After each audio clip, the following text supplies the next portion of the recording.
পোহনীয়া জীৱৰ নাম।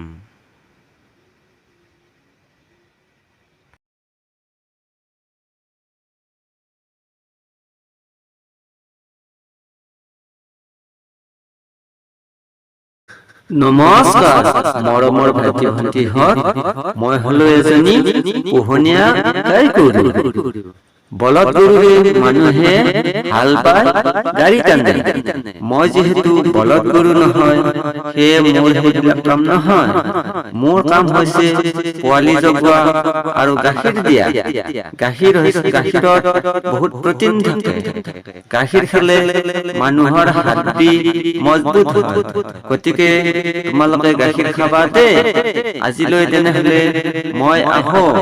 মোৰ ইংৰাজী নামটো হৈছে C for cow।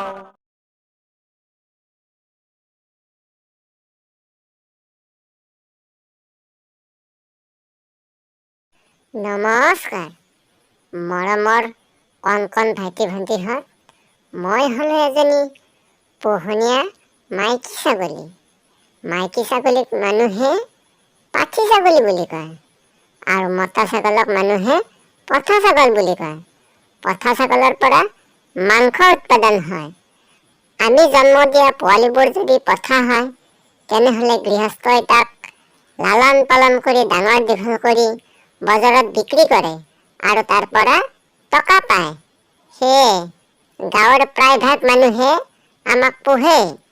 আমি পোৱালি দিয়াৰ উপৰিও গাখীৰো দিওঁ।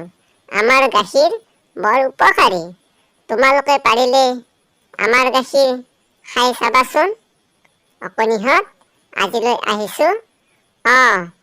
লগতে মোৰ ইংৰাজী নামটো তোমালোকৰ আগত কৈছোঁ ৰ'বা। মোৰ ইংৰাজী নামটো হৈছে G for goat।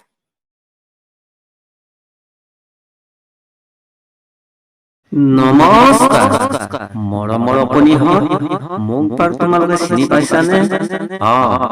মোৰ নাম ঘোঁৰা। H for horse। মানুহে মোক বিভিন্ন কামত ব্যৱহাৰ কৰে, যেনে দৌৰ প্ৰতিযোগিতা, খেলা ধূলা, গাড়ী টনা আদি। আগতে ৰজা মহাৰাজাৰ দিনত আমাৰ পিঠিত উঠি যুদ্ধ বিগ্ৰহ কৰিছিল।